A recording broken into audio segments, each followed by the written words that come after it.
I'm ready. We will start, sir. Start. 480 plus it has come. Okay. Let's start. Yeah. Good evening, friends. So we are starting today's session. Yesterday, the last few questions, with regard to the LTV ratio, risk weight, etc., we have been discussing. But the screen sharing, there is some issue. I could not do it. So today I thought everything is set right now. So today I thought, so I will share screen and again quickly explain it so that you can also recollect it. So questions are definitely will appear for all the scales in those slides. Okay. Now we are seeing test paper 2, question number 92. It is available in front of you. In the screen it is there. We are seeing question paper, test paper 2, question number 92, which is not relevant to provisions for standard asset. Okay, I will show the slide. Then yesterday what we discussed will be there. As I was telling to you, provision is there for standard asset also. Don't be under the impression provision is only for non-performing assets. Even for standard asset, that is, banks have to keep provision. What is the provision? So if it is in agriculture, you know, agriculture farm credit, infrastructure, as well as ancillary activities. So in out of the three, if it is agricultural farm credit, remaining two will not come here. And then MSME, you know, micro, small and medium enterprises. Out of the MSME, if it is MSC. So agriculture farm credit and the MSC will attract a provision of for standard asset 0.25%. Okay, it is already before you in the slide.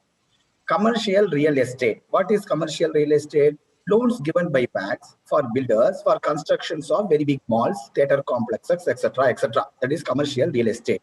So the loans given for banks for commercial real estate, the provision for standard asset is 1%. If it is CRE/RH, yesterday I told you, CRE/RH means commercial real estate residential housing. If it is CRE/RH, so bank is giving a loan for a builder. He is constructing 10, 15 flats and he is selling it. Okay, that is called commercial real estate residential housing. If it is CRE/RH, the provision for standard asset is 0.75%. Then housing loan. Coming to individual housing loans sanctioned on or after 7th June 2017, the provision for standard asset 0.25. For what all 0.25? Agricultural farm credit, MSC and housing loans sanctioned after 7th June 2017. For these three, the provision for standard asset is 0.25. If it is commercial real estate, it is 1%. If it is commercial real estate residential housing, it is 0.75%. For all other advances, the provision for standard asset is 0.40%. Okay, so yesterday also I told you the provision for standard asset has to be kept in balance sheet in a heading called other liabilities, provisions, others. Okay, now let us see, we'll go to question number 91. Okay, now question I will make it available to you. Question, sorry, not 91, question number 92, which is not relevant to provisions for standard asset. So as I told you yesterday, it is a negative question.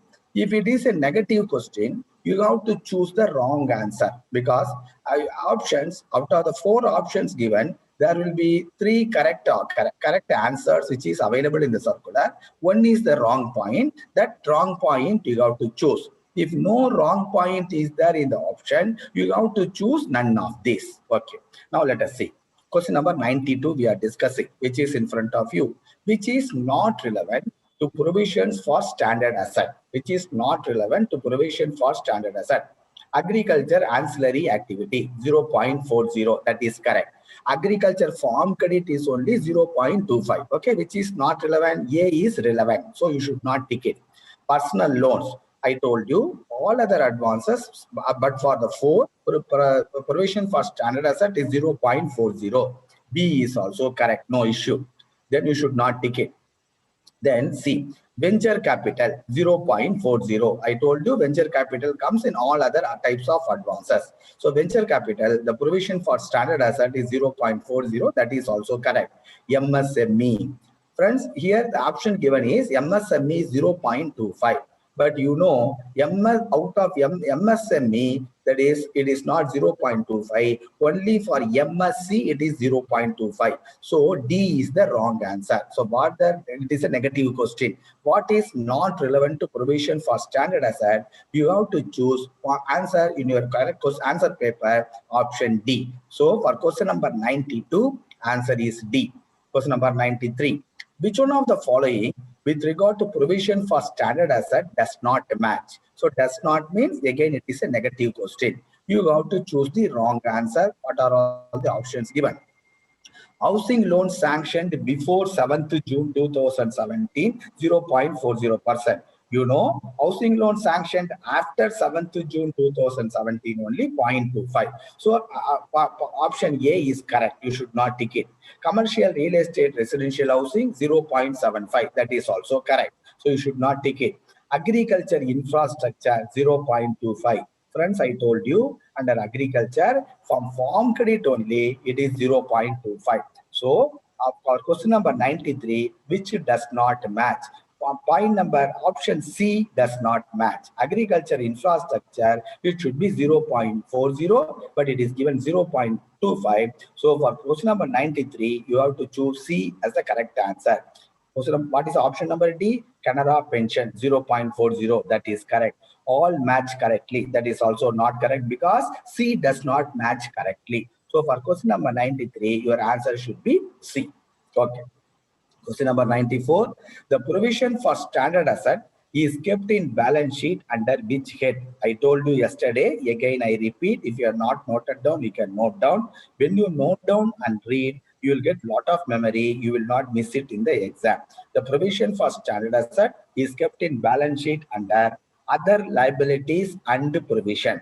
Other liabilities and provision hyphen others. There is a head in the balance sheet. If you go through the balance sheet, you will get the head other liabilities and provision dash others. Okay, under that head you have to keep. That is the answer for question number 94. Now question number 95. The individual housing loan portfolio disbursed on or after 16th October 2020 with less than or equal to 80% LTV ratio for a bank is 500 crores. What is the risk-weighted asset for this portfolio? Yesterday we discussed with it. Again, I will show you the PowerPoint presentation. With that, we will be able to discuss. Friends, so this question definitely for different scales, it will be asked by IBPS. You know, that is, there is a concept known as LTV ratio. Again, I repeat, for the people who do not have the advances background, you can quickly grasp it. There is no issue. So LTV ratio. LTV ratio means loan to value ratio. The numerator is the loan quantum or the liability. The denominator is the value of the security. This is called the loan to value ratio. Let us assume the loan quantum is 90 lakhs. And let us assume the value of the security is 100 lakhs. 90 divided by 100 into 100 because LTV ratio is expressed in percentage. So what is LTV ratio? Loan to value. Loan, or when the loan is after giving, it becomes liability. Loan to value ratio means either loan or liability divided by the value of the security. If the loan quantum is 90 lakhs, if the value of the security is 100 lakhs, the loan to value ratio is 90%. Isn't it? What is the remaining 10%? The remaining 10% is the promoter's contribution. Okay, you keep it in mind. So if the loan to value ratio is 80%, means the promoter's contribution is 20%, his margin is 20%. If the loan to value ratio is 90%, then the promoter's contribution is 10%. You know, yesterday I put a poster to you.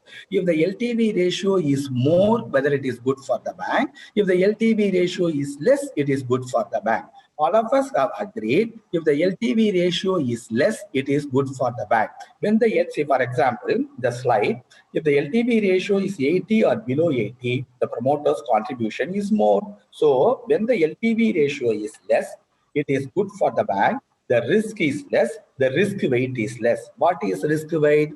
The capital the bank has to keep, for particular types of advances. With regard to individual housing loans sanctioned on or after 15th October 2020, friends, this year, due to the pandemic, lot of changes have come.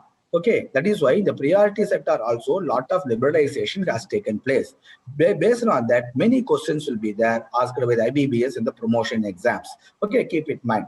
So that is the risk weight, that is the capital the bank has to keep on individual housing loans sanctioned on or after 15th October up to 31/3/2022. RBI has told if the LTV ratio is less than or equal to 80%, for all those housing loans, you keep 35% risk weight. When we get an example, I will tell you. Suppose if the LTV ratio is above 80% and less than 90%, then you keep that is risk weight at 50%. Risk weight is nothing but the capital the bank has to keep. You keep that on your mind. Simple. Okay, so here you see more than 90% they are not given. That means what? For housing loans, the minimum margin the borrower has to bring is 10%. That is why LTV ratio cannot be at any point of time more than 90%. It can be 90% or less than 90%. So if the LTV ratio are 80 or 90, I told you, lesser the LTV ratio, that means less risk for the bank, and then less that is capital the bank has to keep. So if the LTV ratio is 80%, the risk weight is only 35%. If the LTV ratio is above 80 and up to 90, the risk weight the bank has to keep is 50%. Let us see the question, you will get an idea. You see the question? See, we are seeing the question number 95. The individual housing loan portfolio, yes, the individual housing loan portfolio disbursed on or after 16th October 2020 with less than or equal to 80% LTV ratio for a bank is 500 crores, 5,000 crores. What is the risk-weighted asset for this portfolio? So, you know, if the LTV ratio is less than or equal to, if the LTV ratio is less than or equal to 80%, the risk weight is 35%. The LTV ratio is less than or equal to 80%, the risk weight is 35%. So here in this example, the individual housing loan portfolio given after 16th October with less than or equal to 80% LTV ratio for a bank is 5,000 crores. When the LTV ratio is less than or equal to, the loan component is 5,000 crores. So bank has given a lot of housing loans after 16th October, out of which let us assume 5,000 crores, the LTV ratio is less than or equal to, that is less than or equal to 80%. What is the risk weight? The risk weight for this asset of 5,000 crores, in the previous slide, it is 35%. What question is asked? What is the risk weighted asset for this portfolio? What do you mean by risk-weighted asset? Asset multiplied by the risk weight given for that asset. When the LTV ratio is less than or equal to 80%, the risk weight is 35%. What is the asset? 5,000 crores. 5,000 crores having a LTV ratio of less than or equal to 80%. So for 5,000 crores, what is the risk-weighted asset they are asking? The asset is 5,000. The risk weight for that asset is 35%. 5,000 into 35%, you should get an answer of 1,750 crores. Okay, that is a way. So answer for question number 95 is 1,750 crores. Okay, question number 96. For housing loans sanctioned after 16th October 2020, bank has kept a risk weight of 50%.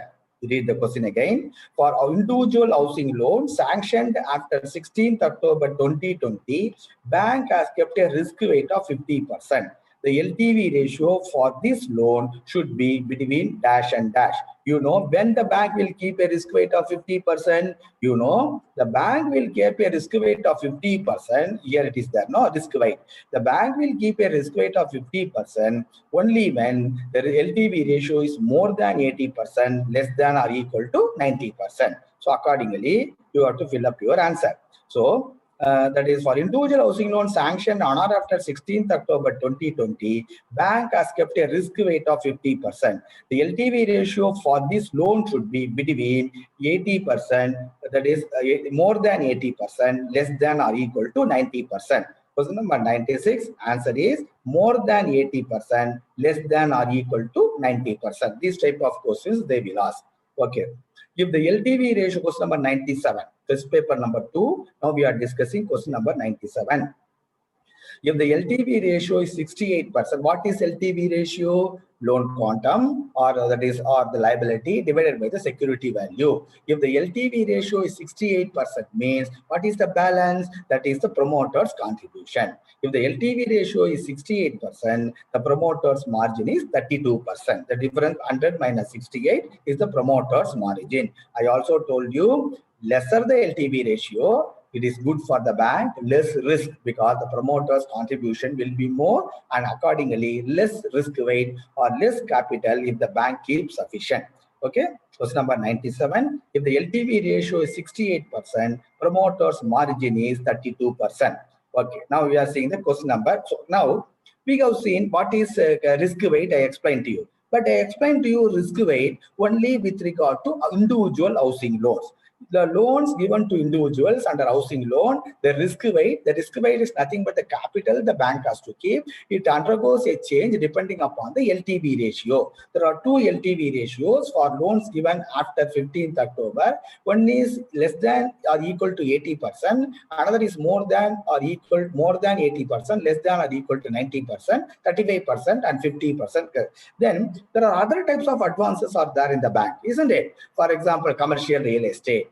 There is one type of advance, or agricultural advance. What is the risk weight the bank has to keep for those types of advances? Because for all advances, bank has to keep capital. So what is the risk weight for, or what is the capital the bank has to keep for all types of advances?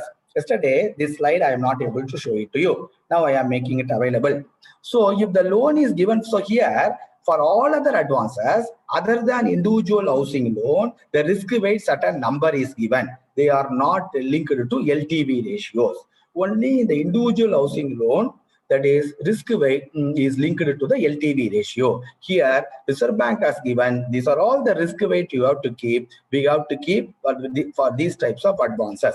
You know, if the loan is given for commercial real estate, what is the provision for standard asset? You know, it is 1%. We saw 2-3 slides back. Now this is risk weight. So provision for standard asset and risk weight you should not confuse.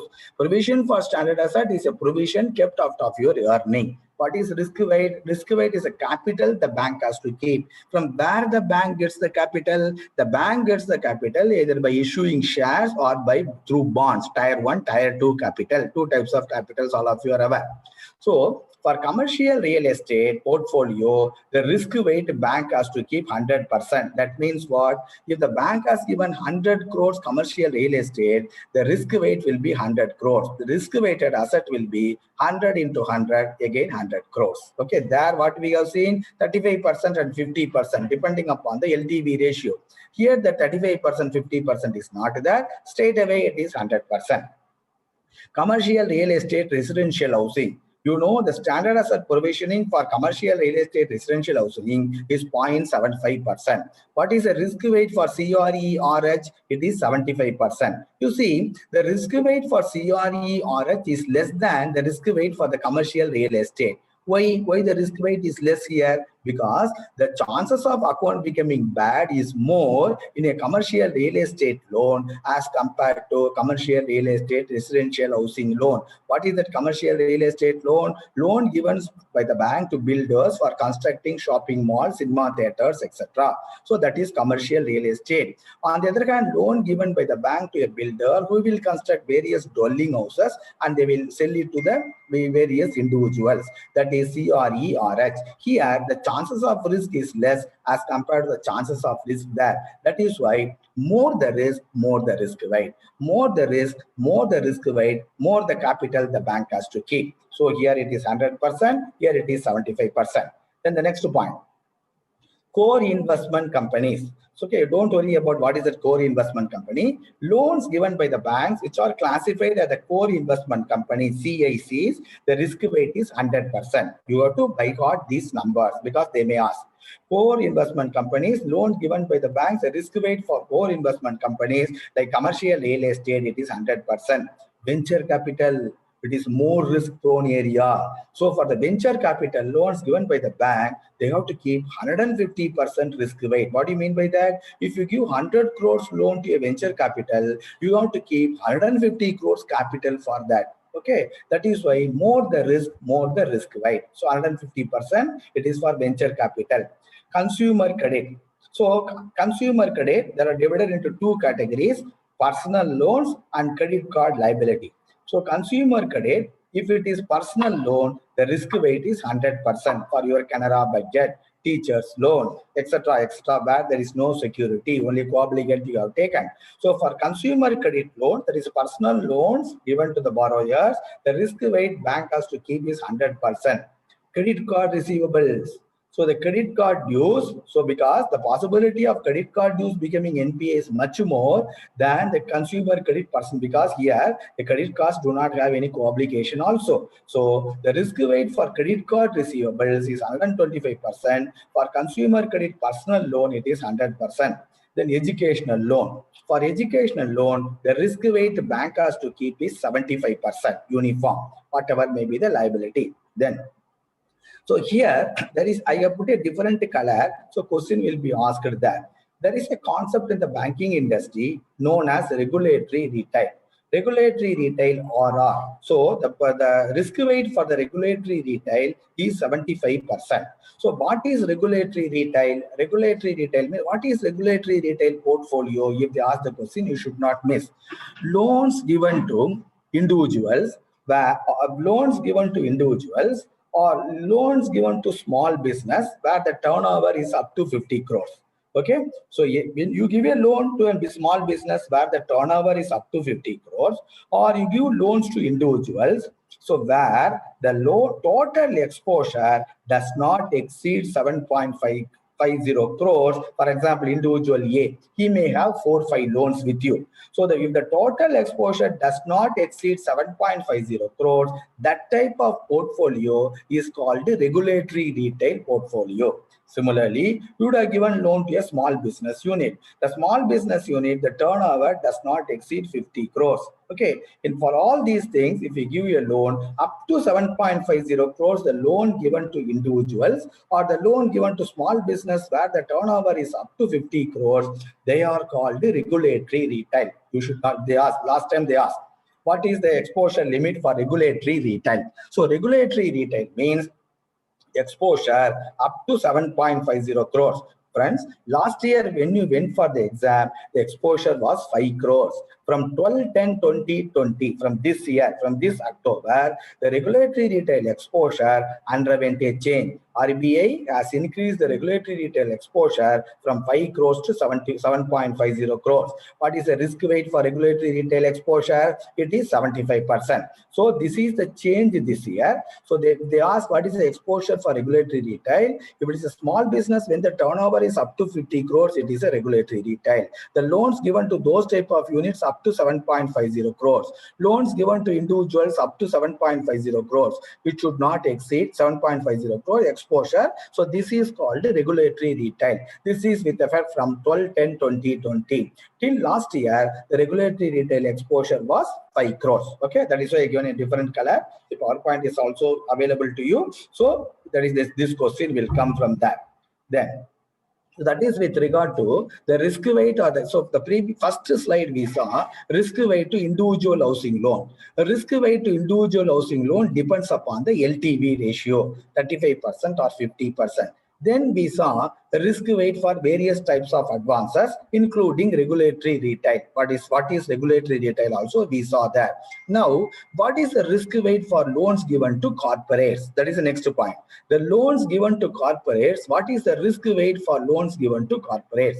So here, you know, the corporate loans are to be rated, so ECI rating, you know, when the exposure is recently, so our bank has revised the ECI rating exposure. ECI rating means external credit assessment institution. So, you know, the CRISIL, etc. No, they are all the external credit assessment institutions. They are all controlled by SEBI. Okay, the external credit rating assessment institutions, they have to rate the besides your internal rating, they have to rate the corporates, and they will give you the external rating. Okay, so if the rating is AAA, it seems to be an excellent advance. If the rating given to a corporate is AAA and you have given loan to that corporate, it is sufficient if you keep a risk weight of 20%. 100 crores if you are given a loan to a AAA rated corporate, it is sufficient if you keep 20 crores as the capital, because the idea is it is less risk to the bank. AA, that is risk weight is little more, 30%. Single A, risk weight increases to 50%. Like that, in the case of the corporate, you know, for individual housing loan, the risk weight depends upon the LTV ratio. In the other slide, we have seen for other categories, straight away the risk weight is given. With regard to corporates, the risk weight depends upon the risk rating given by the external credit assessment institutions.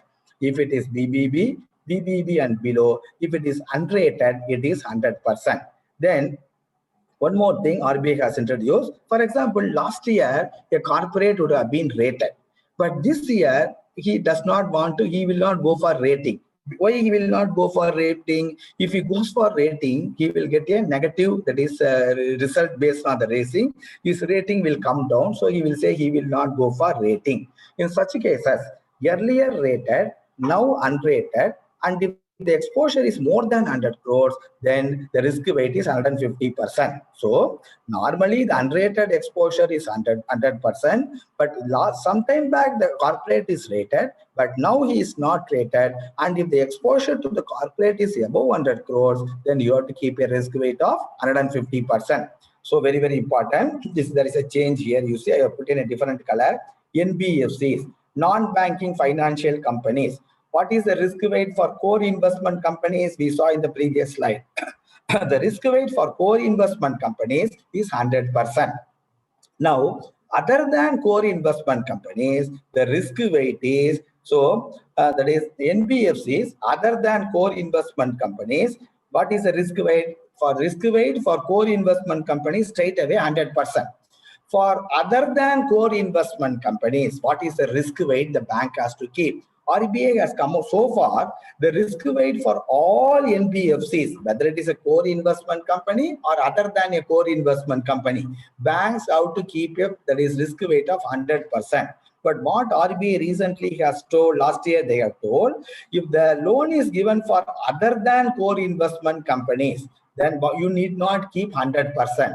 Loans for NBFCs other than non-core investment companies, what you have to do, they have to be risk rated by corporates, like corporates. If the risk rating is AAA, it is sufficient, you keep 20% risk weight. Again, I repeat, till last year, the risk weight for non-banking financial companies uniformly fixed 100%. Now Reserve Bank has changed last year. What they told, if the loan is for a core investment company under NBFC, don't worry about what is a core investment company. You just keep in mind, if the loan is for a core investment company, you have to keep 100% risk weight. If the loan is for an NBFC, which is other than a non-investment, other than a core investment company, then what you have to do? How much risk weight you have to keep? Then he has to get rated by the external credit assessment institutions, ECOI rating. If the ECOI has given a rating of AAA, it is sufficient. The non-core investment company keeps 20% risk weight. Okay, that is why I put in a different color. Questions will come there. NBFCs other than core investment companies, CICs represents core investment companies as applicable to corporates based on the risk rating. Earlier it was uniform 100%.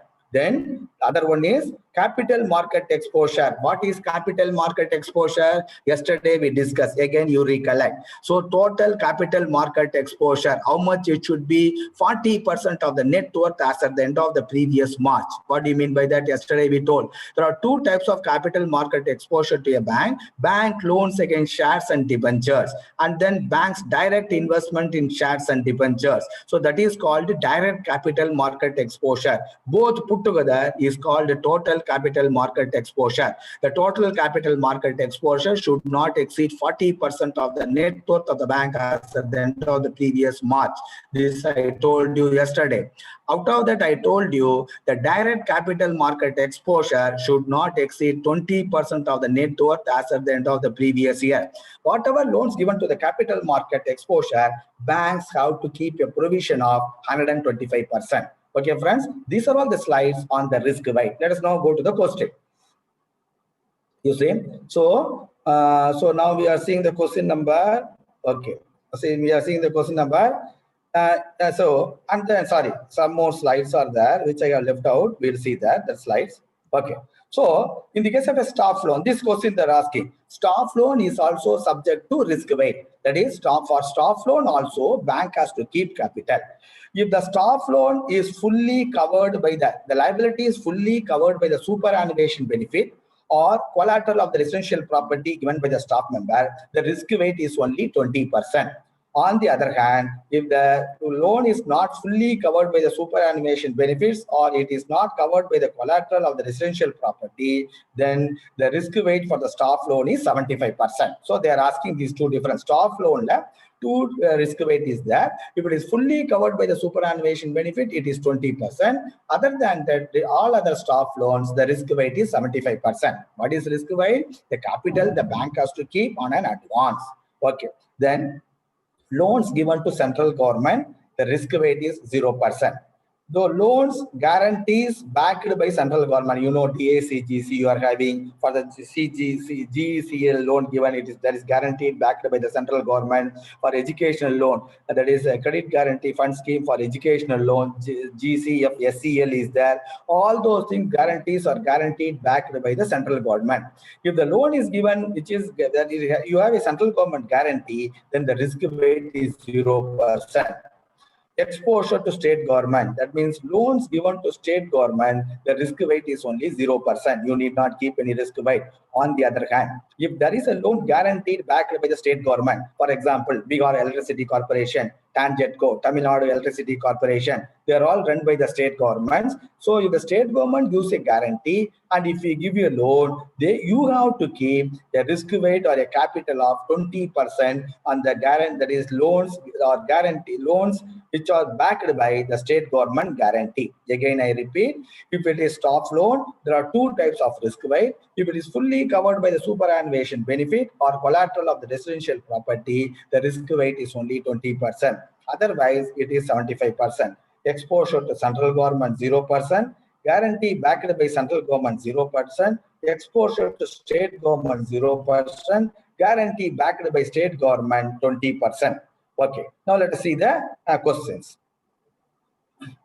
So, and MSME question number 98, friends. Test number 2 for the late joiners. We are discussing test paper 2 because PowerPoint could not be shown yesterday. 98 also we did not do yesterday. We will see the 98. We'll go to 1 or 2. Then we'll take up test paper 3. Question number 98. The MSC loan is covered fully by CGT MSC cover. You know, MSME. So you always keep in mind. They may ask. MSME is not covered by CGTMSE. What is MSME? Micro, small, medium. The medium is not covered under CGTMSE. MSC, micro and small only is covered under the CGTMSE. Please keep in your mind. So if the question asks, you have to read whether they have put MSME or MSC. MSC only is covered under CGTMSE. Okay. So a MSC loan is covered fully by CGTMSE cover. What is the risk weight for this loan? I told you, if the loan is guaranteed by the central government, the risk weight is 0. So for question number 98, the CGTMSE is managed by the central government. It's a central government guarantee. So the risk weight is 0%. Answer for question number 98, it is 0%. For capital adequacy purpose, question number 99 we are seeing. For capital adequacy purpose, the risk weight to which exposure is the lowest among the options given. You know, now you have to recollect the various risk weight which we discussed in the 2 PowerPoint slides. Okay, then you will give the correct answer. Venture capital, how much you have to keep for venture capital? 150%. Regulatory retail, how much you have to keep? 75%. What is a regulatory retail? Exposure to an individual up to 7.50 crores, or exposure to a small business where the turnover is up to 50 crores, loan amount is up to 7.50 crores. They are called regulatory retail. That is from 12th October 2020 till last year. When you went for, some of you went for the exam, it was 5 crores. Okay, regulatory retail. Core investment, so venture capital 150, regulatory retail 75, core investment companies 100, state government guaranteed exposure how much? 20%. If it is state government loan, 0%, state government guaranteed exposure 20%. What is the question? For capital adequacy purpose, the risk weight to which exposure is the lowest among the options given? Answer for question number 99, answer is D. Okay, don't be very much interested in getting the answer. If you know the subject, all answers you will get automatically. Okay, question number 99, answer is D. Okay, that means these 4-5 slides, numbers by heart you should know. Okay, what you are supposed to do now, you have to sit, and if you go on writing it, you will get all the things very by heartedly. Okay, question number 100. RBI, by its notification dated 21st June 2020, has communicated that the risk weight banks have to keep for the credit facilities extended under the emergency credit line guarantee scheme will be -%. You are giving a lot of loans now, no, during the pandemic. So that is the GCL loans are guaranteed by the central government. So people, bank was thinking how much risk weight capital I have to keep for those loans which I are given by my branches. RBI has told by its notification 21, that is 21st June 2020, it is a central government guaranteed loan. You need not keep any capital. You need not keep any risk weight. So the answer will be 0%. So answer options are A, B50, C20, none of these. For question number 100, you have to tick the correct answer is D. So when it is none of these, you should know the correct answer. The correct answer is 0% risk weight. Okay? Okay, 101. Minimum total capital as implemented in India.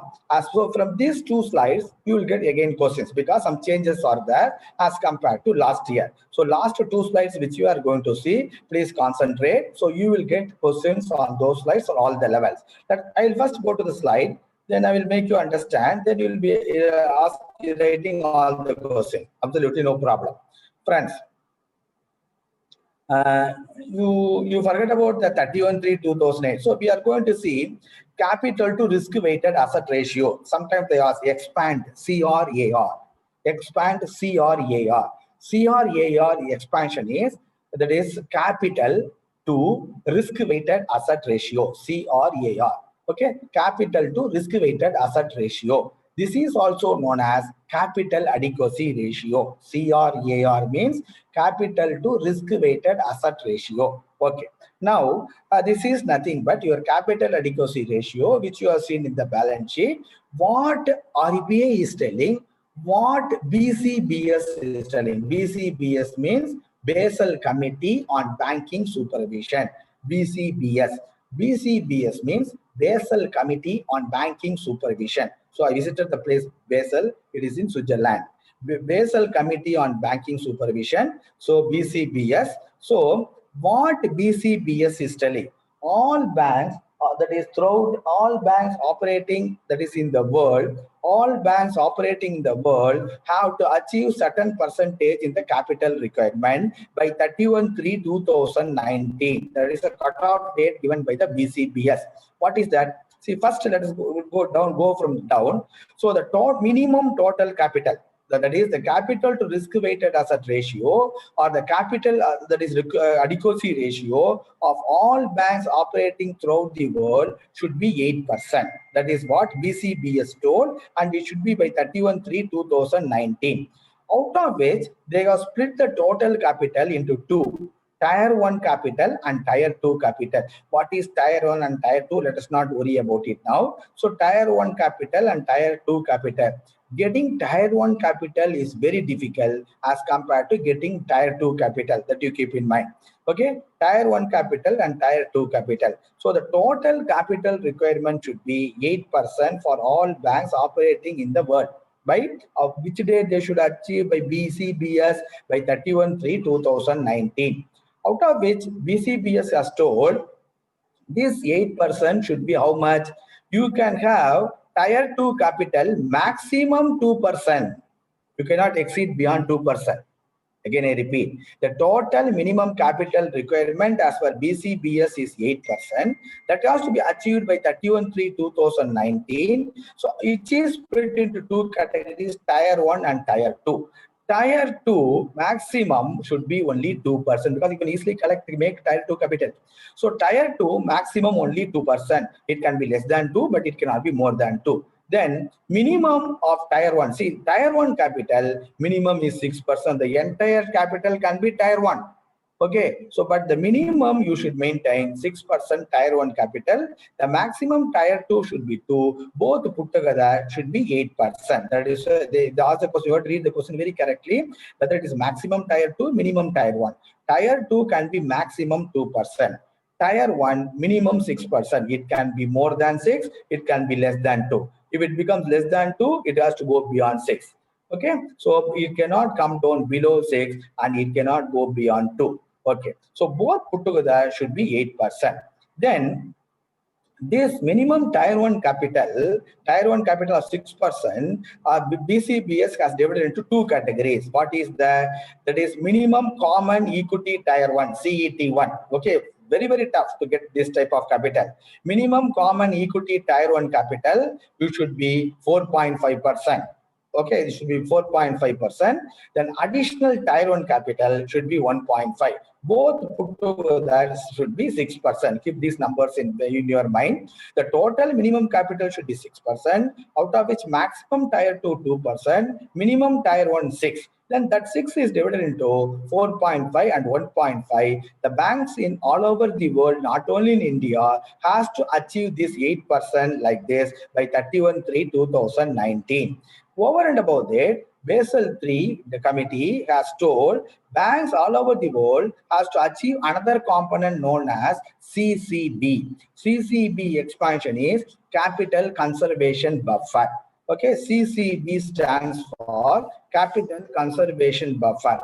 All banks all over the world should achieve the CCB, Capital Conservation Buffer. That is over and above the capital. So if some uncertainty takes place in a bank, they have to keep out of their profits certain amount as a capital. What is that? That is the buffer, Capital Conservation Buffer. So by 31/3/2019, all banks should keep 2.50% as capital conservation buffer. So minimum total capital is 8%. Total capital conservation buffer is 2.50. All banks operating in the world by 31/3/2019 should keep 8 plus 10, 10.250. Total capital with CCB, 10.25. What has happened coming to India? Okay.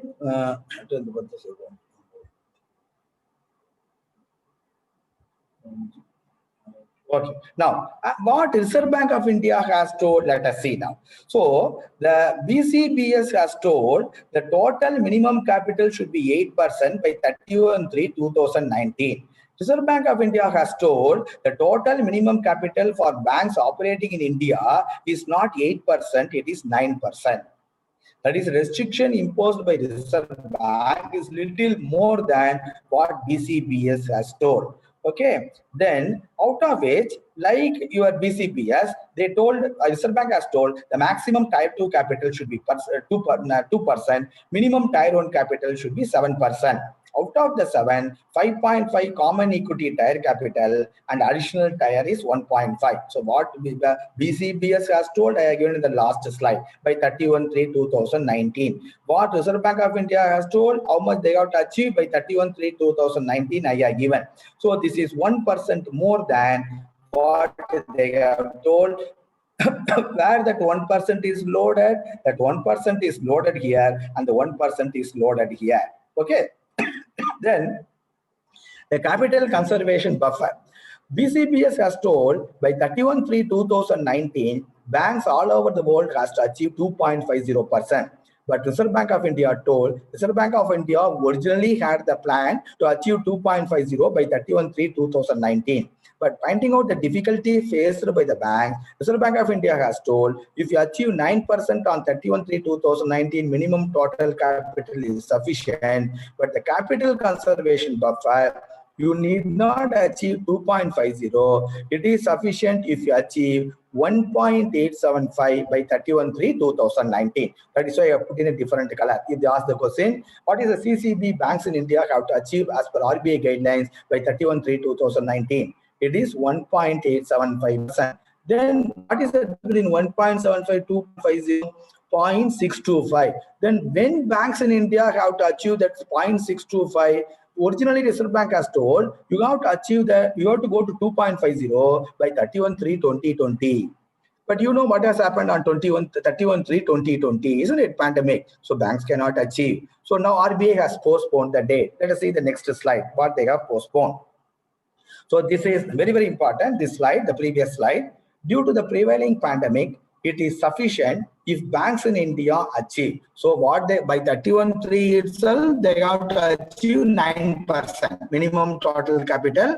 But BCBS says you achieve only 8%, that is sufficient. But our RBI says it is 9%. Then capital conservation buffer by 31/3/2019, all banks have to achieve 2.50 in the world. But Reserve Bank of India told it is sufficient to achieve by 31/3/2019 1.875. The balance 0.625 when you will achieve, Reserve Bank of India. So these questions will be coming for all levels. Please note the points. So the 1.875 to 2.50, the capital conservation buffer banks in India have to achieve with effect from 1/4/2021, not 31/3/2021. It is in the balance sheet of from 1/4/2021. If you keep 2.50 capital conservation buffer, that is sufficient. Originally, it was 31/3/2020. Banks could not achieve due to pandemic. Now, Reserve Bank has extended the time to 1/4/2021. Then, so by 1/4/2021, banks in India should achieve total minimum capital from CCB. How much total minimum capital? 9%. Banks in India. What is CCB? 2.50. So by 1/4/2021, banks in India should achieve total minimum capital plus CCB 11.250. These numbers you should know. Then there is a concept known as liquidity coverage ratio. Okay, let's not discuss much on that. So banks have to achieve a liquidity coverage ratio of 100% by 1/4/2021. They may ask which is the cutoff date. So the date has been postponed or rescheduled because of the pandemic. Liquidity coverage ratio 100% banks in India has to achieve by 1/4/2021. Similarly, there is a concept known as net stable funding ratio. That also banks have to achieve 100% or more. The liquidity ratio 100% they have to achieve by 1/4/2021. The net stable funding ratio of 100% or more banks in India have to achieve by 1/4/2021. So these numbers, these dates, you should be thorough. Questions will be there. Okay, let's go to the question now. We'll finish the question number test paper 2. So question number 101, 3 is enough. Minimum total capital as implemented in India as per Basel III recommendations, excluding CCB. How much excluding CCB? Minimum total capital banks have to achieve in India by 31/3/2019. It is 8% of what? 8% of not, there are 2-3 different options are given, you see. 8% of total asset, 9% of total asset, 8% of total risk-weighted asset. It is 9% of total risk-weighted asset. What is capital adequacy ratio? Capital to risk-weighted asset ratio. So the 9% is not on the total asset. It is based on the total risk-weighted asset. What is total risk-weighted asset? Asset multiplied by the risk weight given. So first asset will be there, the risk weight will be there. You multiply and multiply, you put what is the total risk weight. On the total risk weight, banks have to achieve 9%, not on total asset, because for one asset the risk weight will be less, for another asset risk weight will be more. So finally you have to work out asset, risk weight given by RBI, risk weighted asset multiplied by 2, you will get the risk weighted asset. For you total out the risk weighted assets, On that risk-weighted asset of a bank, banks have to keep 9% minimum capital on total risk-weighted asset. That is a concept called risk-weighted asset. That is why when I started the session, I told you risk weight is nothing but capital. Okay, so you recollect it. So answer for question number 101 is D. See, answer I can easily give. Now I explain to you what is an asset, what is a risk-weighted asset. If they ask the difference, you should be able to write in the exam. That is why you have to attend the classes. Okay, then question number 102. The rate of interest at which RBI discounts the bills of exchange from the bank is called. So what is repo rate? You know, repo rate is the rate RBI charges to banks for giving loans for a day overnight. Okay, that is called repo rate. Okay, that is called repo rate. So coupon rate, etc. is not there. So the rate of interest at which RBI discounts bills of exchange from banks is called bank rate. So question number 102, answer is C, bank rate. Okay, friends. Now, so test paper number 2 is over. So test paper 1 we saw, that is 135 questions. Test paper 2 we saw with 102 questions. For all the both the test papers along with the answers today we prepared and I made it available to the organizers. They'll be posting or uploading in the group. Okay, please be watching the group. Friends, please be member of any one of the group. Okay, you have to become the member so that the notifications will be posted in that group only. So test 1 and 2 is over. Answers will be made available to you. Don't be keen in seeing the answer. Get keenness in learning the subject. Then you will answer any type of question which is asked by IBBS, because these are all the only questions they will not ask. There may be some questions here and there, but some other questions also they will ask. That is why I make you to learn.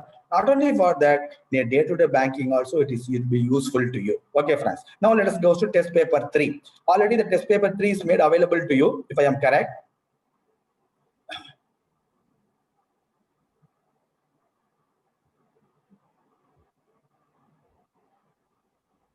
Okay.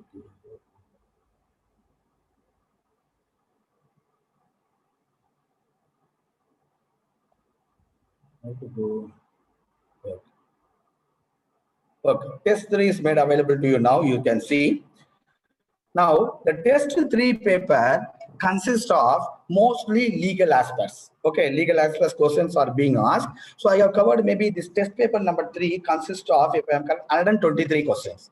So besides these 123 questions, while discussing, we will learn many more questions, many more answers also. So note it down, because whatever questions are there, answers will be given there. For some other over and over thing, what we are discussing today, that will be, you have to note it down only. Or video, when they record, you can hear the video, no issues at all. Okay. Now, in this question paper, we'll be discussing the legal aspects. First few questions will be discussing a difference between lien and write-off and set-off. Then another few questions will be discussing on nomination and death claim. Another few questions will be discussing on garnishee order. The questions or garnishee order is being asked for all the levels. So garnishee order questions will be there with case studies. Then we'll be discussing another general matters on legal matters. Okay. So be thorough with what we are going to discuss now. So test paper number 3. We are going to test paper number 3. For test paper number 3, there are only 2 presentations that I will show you to you later. First few questions, there is no PowerPoint. So just you have to understand the concept. Okay. Question number 1. So before going to the question number 1, I will tell you what is lien. Okay, where lien is defined, we saw first to know. Lien is defined under section 170 and 171 of Indian Contract Act. There are 2 types of liens I told you, general lien and particular lien. What is the difference between a general lien and particular lien? That we are going to see, and questions are also there.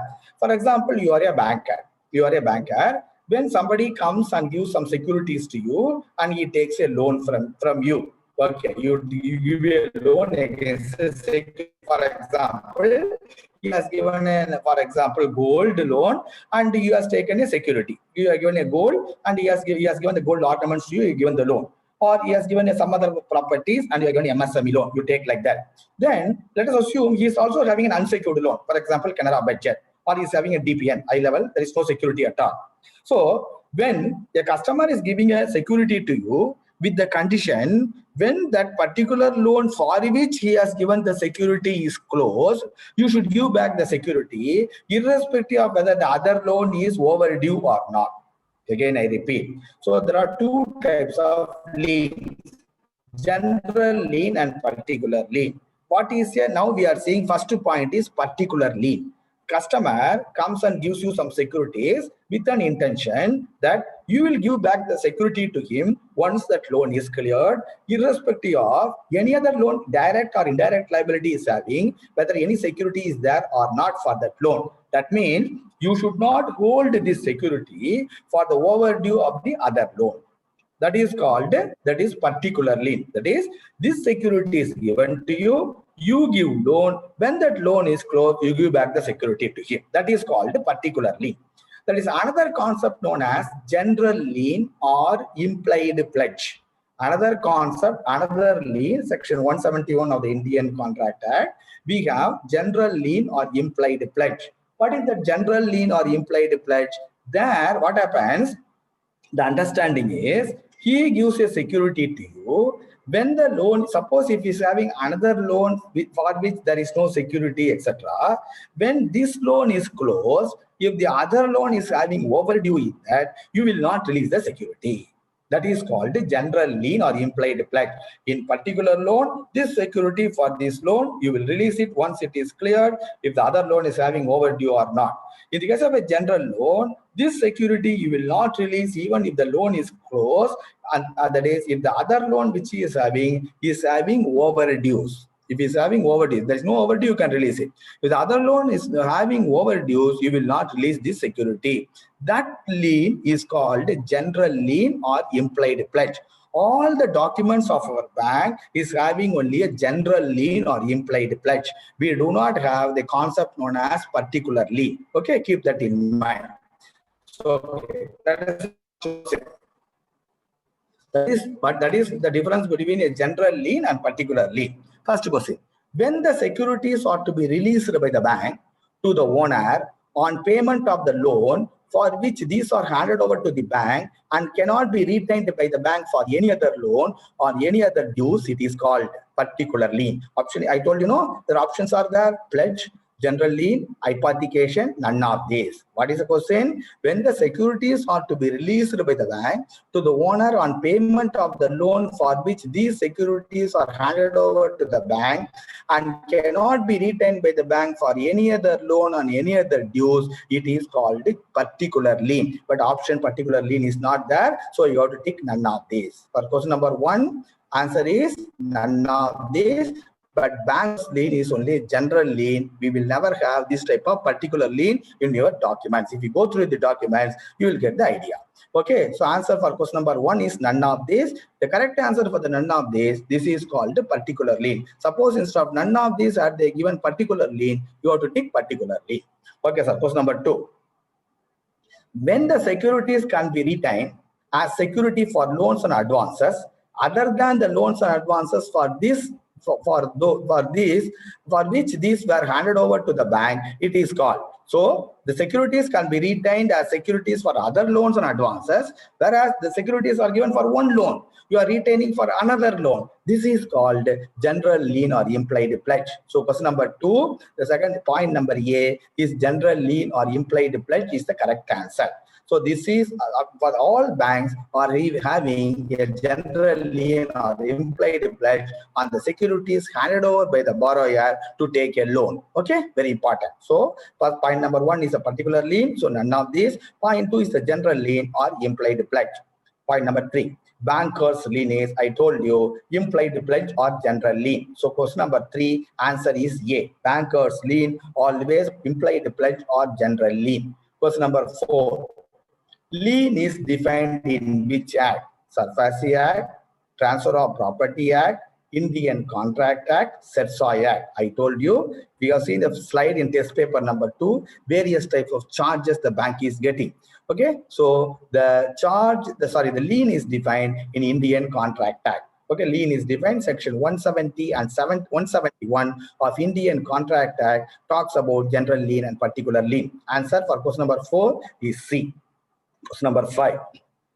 The period of limitation for exercising banker's lien and pledge is how many years? Friends, I told you in that first session itself, Lien and pledge, they are not covered under law of limitation. Lien and pledge are not covered under the law of limitation. So there is no question of 3 years or 12 years like mortgage for lien and pledge. The period of limitation for exercising bankers, lien and pledge is how many years? None of these. The correct answer is lien and pledge are not covered under the law of limitation. Okay, question number 6. The securities are in the name of Y. Loan is in the name of X and Y. Whether bank can exercise the lien on the securities in the name of Y for this loan. Before that, one more thing you should know. Before you want to exercise a lien, even though you are having a general lien or implied pledge, the borrower has signed and given the documents to you, even though the banker is having a general implied pledge, if you want to exercise the general lien or implied pledge, you have to send a notice in writing to the borrower. Anything what you want to do, you have to inform the borrower by writing. For example, the borrower is having a gold loan with you. He is having a crop loan. So the gold loan, he has repaid the gold loan, whereas crop loan is overdue. So the borrower comes and asks you, I have repaid the give the gold ornaments. So if you start keeping it with you, if you want to, then he will ask you. Normally there are a lot of problems in the branch. You have to give in writing first to the borrower. Since you are not cleared the crop loan, we are going to exercise lien on these gold ornaments which you have given to you. So that further problem starts subsequently. What I want to mention here is lien has to be exercised only after giving a due notice to the borrower or co-obligant, whomsoever it is. Lien can be exercised only after giving due notice in writing. Okay, so here that's question number 6. The securities are in the name of Y. Loan is in the name of X and Y. Whether bank can exercise lien on the securities in the name of X for this loan? Yes. If the security is in one individual name, if the loan is in joint names, then lien can be exercised on this security for this loan. On the other hand, if security is in joint names, if loan is in name, you cannot exercise the lien. Again, I repeat, if security is in one individual name and loan is in joint individual names, if the loan becomes overdue, by giving notice, you can exercise a lien on this security to this loan. On the other hand, if security is in joint names and loan is one name, and if the loan is overdue, you cannot exercise lien on this loan. Okay, keep in mind. So question number 6, the answer is yes. Question number 6, yes, you can exercise the lien. Question number 6. Question number 7. Loan is in the name of X. Okay, loan is in the name of X. It is overdue. X has handed over certain deposit receipts on another bank for collection. Bank can exercise, cannot exercise lien on these deposits. So what is lien? So general lien, when securities are given for one loan, bank can exercise lien on these securities for another loan which is having overdue. That is called lien. Whether here he has handed over some deposit for any loan to you? No. He has handed over the deposit for collection. So in such a case, after collecting the money, you have to hand it over to the borrower only. You cannot exercise lien. Okay. Loan is in the name of X. X, it is overdue. X has handed over certain deposit receipts on another bank for collection. Bank can exercise, cannot exercise lien on these deposits. You cannot exercise lien on these deposits. You cannot exercise because the deposit receipts are given to you not as a security for a loan. It is given for collection purpose from the borrower to you. If you start holding it, even if you send a letter to him, you cannot adjust the proceeds to his loan account. Okay, he will not come to you, that is different, but you cannot adjust it. Okay, question number 7, no, you cannot exercise the lien. Question number 8, securities on the name of your partner. Securities are in the name, whose name? Partner. Loan is in the name of the partnership firm. Bank can exercise lien on securities in the name of the partner. See, partners are liable individually and jointly for the liabilities of the partnership firm. That is the law of partnership. So here, securities on the name of the partner. If the partnership loan has become overdue, then these securities can be adjusted to the partnership firm, and it cannot be done vice versa. If the security is in the name of a partnership firm, the loan is in the name of the one of the partner. If the loan in the name of the one of the partner becomes overdue, you cannot adjust the securities of the partnership firm to this loan. That is like individual account and joint account. Okay. So security is in the name of the partner. Loan is in the name of the partnership firm. Bank can exercise lien on the securities in the name of the partner. So the answer is true. Answer is true for question number 8. Answer is true. Please note it down. I have explained the logic also to you. Question number 9. Securities are in the name of the guarantor. Loan is in the name of the A. Loan in the name of A. Loan has become bad. Can bank exercise lien on the securities of the guarantor to this loan? Yes. So you have to give notice to the guarantor. First, you have to ask the borrower A to repay the loan. If he is not repaying the securities name of the guarantor, you give a notice to the guarantor that you want to exercise the lien. Then if there is no response, you can exercise the lien. For question number 9, answer is yes. Can bank exercise lien on the securities of the guarantor? Yes, bank can exercise. Question number 10. On which of the following banker's general lien is available to a bank? So what is lien? Again, I repeat. What do you mean by B? First question or second question, it is that customer has given some securities to you for taking a loan. You can hold the securities for another loan which has availed by him, which is overdue. That is called the lien. What for customer has given the securities to you? To avail a loan. Those securities we can keep. If other loan of the borrower has become overdue, this is called the general lien. So lien, this you should go in your mind. Okay. On which of the following banker's general lien is available to the bank? SB account with the credit balance in the name of the borrower. You don't have a lien on this. Again, I repeat, you do not have a lien on the balance in the SB account of the borrower. That is some other concept. When it comes there, I discuss. You cannot exercise lien. What is lien? Securities are given to you, which you will not release if the other loan becomes overdue. That is called lien. SB deposit is not lien. SB is having a balance in the balance. You cannot exercise lien on the SB deposit of the borrower. Okay. B. Term deposit account in the name of borrower? No. Deposit accounts, you cannot exercise lien. Funds deposited to take a DD? No. He will come and he will give you cash. He will ask you to give a DD. He will ask you to send NEFA. He is asked you to send RTGS. You cannot exercise lien. Yes, given for a particular purpose, you cannot exercise lien. C also, you cannot exercise lien. D, you see, security is given by the borrower for a loan. Security is given by the borrower for a loan account for another OD account for which no security is available. What I told you, security is given for one loan can be kept as a lien for another loan if other loan is overdue. So, on which of the following, question number 10, we are repeating, test paper number 3, on which of the following banker general lien is available to the bank? Answer is D. So please be careful. Security is given by the borrower for a loan account for another OD account for which no security is available. Question number 10, answer is D. Question number 11. So question number 1 to 10, we have discussed the concept known as lien. General lien, particular lien, when you can exercise the lien after giving notice, we have seen.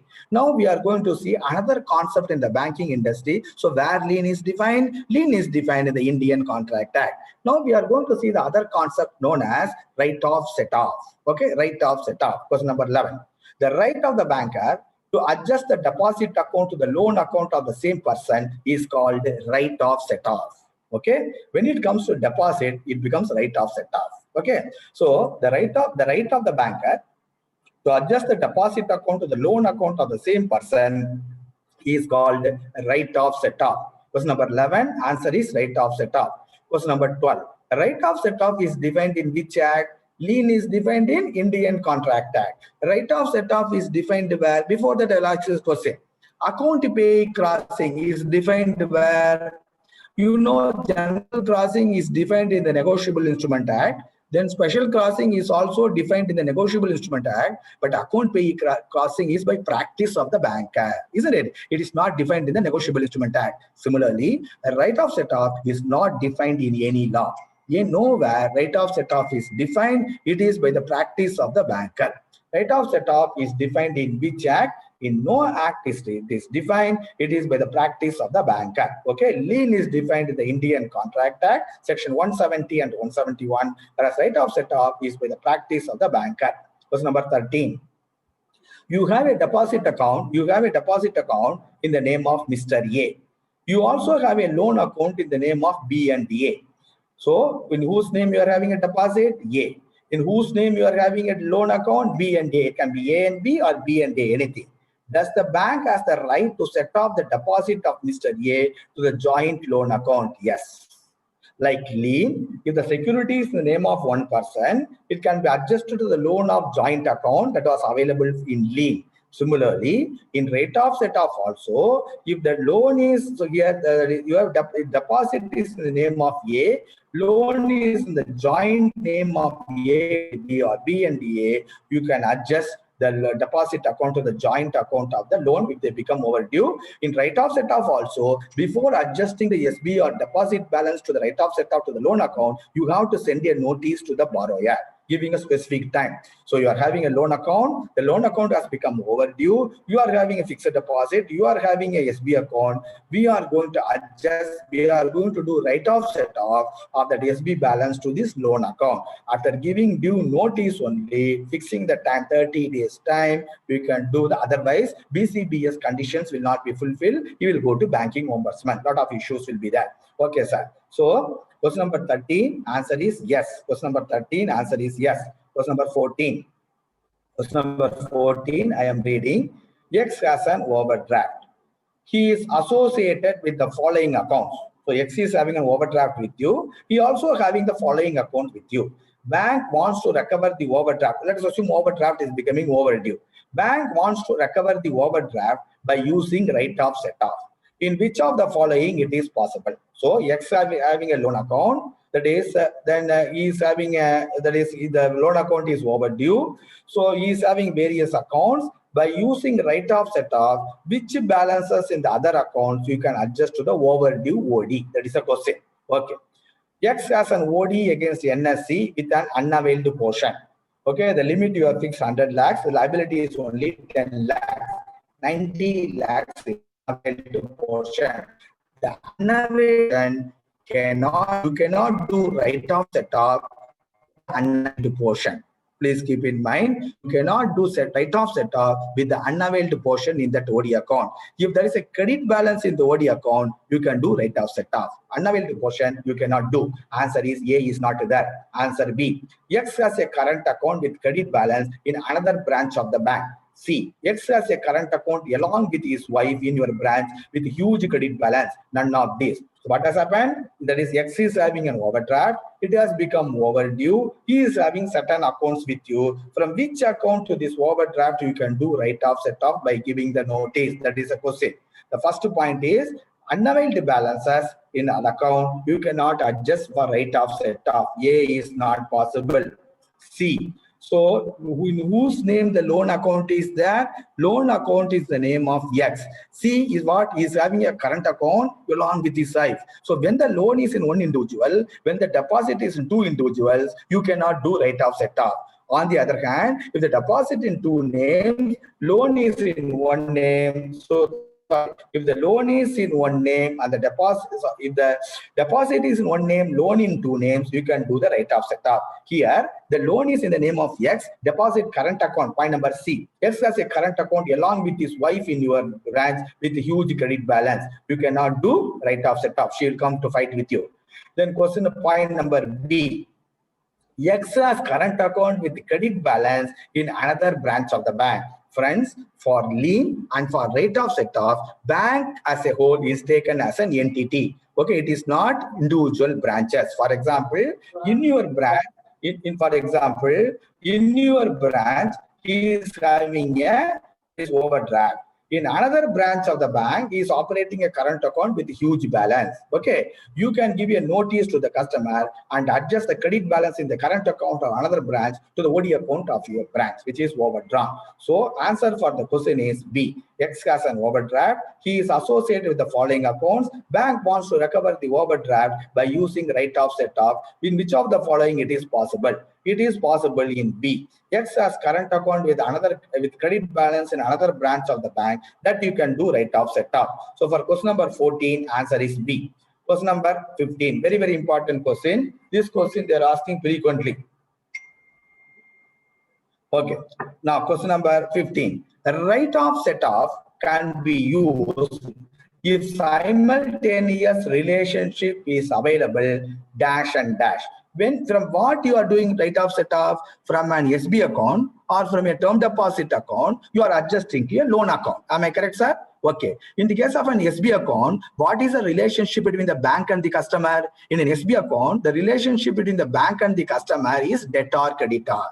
Okay, to which account you are adjusting the process? To the loan account. In a loan account, what is the relationship between the bank and the customer? Creditor, debtor. So, write-off set-off is possible only when he has a deposit account, when he has a loan account. Isn't it? So in the deposit account, the relationship is debtor creditor. In loan account is creditor debtor. So you have to write the answer there. Question number 15. The write-off set-off can be used if simultaneous relationship available is debtor creditor and creditor debtor. You can do, that is write-off set-off. So question number 15. The answer is debtor creditor and creditor debtor. Question number 16. Suresh as a SB joint farmer or survivor account with his wife Seema. Friends, always keep in mind, again and again I repeat, whenever there is a joint account, the money in that account belongs to both of them. Or if the joint accounts, how many maximum number of people can be there in a joint account in Canara Bank? No restrictions. Where it is told in your SB manual updated 31/3/2020, it is earlier, before when you went for the exam last year, the maximum number of joint account holders in SB account or current account may be 4. So beyond 4, if you want to work in SIM 142 or something, if you want to add another customer, you have to get your MIPD's permission and you have to do. But now it stands withdrawn. Why it stands withdrawn? Because Reserve Bank of India has not given any restriction on the maximum number of account holders in a deposit account. Reserve Bank of India has not given any restriction. So in your SB manual updated as on 31/3/2020, in the amalgamated entity, the maximum number of account holders, there is no restriction. In the question asked, you should not miss, which we discussed somewhere else also. Okay. Suresh, question number 16. Suresh has a SB joint farmer or surveyor account with his wife Seema. What I told you, when an account is in a joint name, the money belongs to Suresh and Seema. What is the farmer or survivor, number one or survivor, jointly or either or survivor? There are only operation conditions. Keep in mind, in an account, if there is a name of 2 or 3 individuals, the money belongs to all of them. The other conditions are only operative conditions. You keep that in mind, then you will answer the question. Suresh has a SB joint farmer or survivor account with his wife Seema. He also has a loan account in his name, which is in NPA.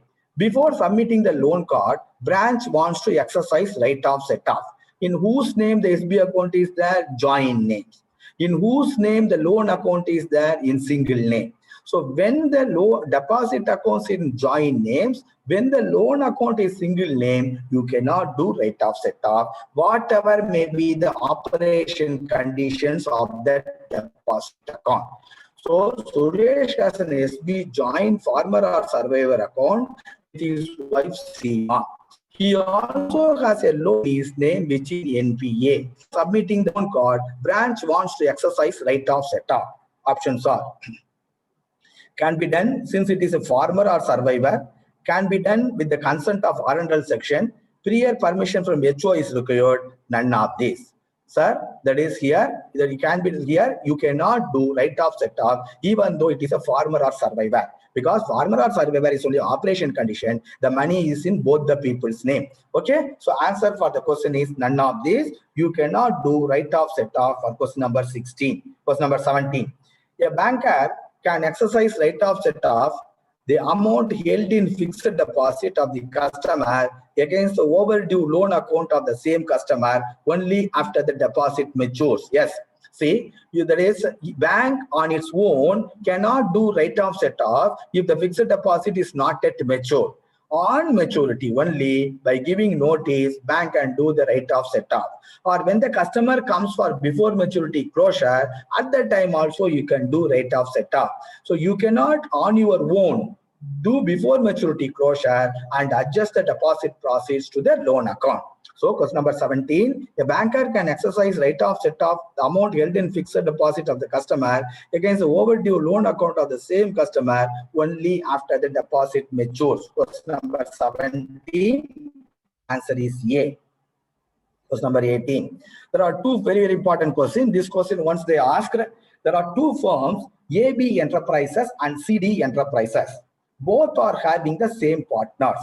So when two firms are having the same partners, it is equivalent to, that is, same individuals. A is having one branch, A is having account in another branch. Okay, so AB Enterprise and CD Enterprise both are having the same partners, so they are the same. That you keep in mind. Both are having the same partners. AB Enterprises has OD with your branch, which is in NPA. So AB Enterprise is having an NPA account with you. CD Enterprise is in another branch of the bank with current account with the credit balance. What they are having, CD Enterprise in another branch of your bank with credit balance. Friends, I told you, for lien and write-off set-off, the bank as a whole should be taken into account.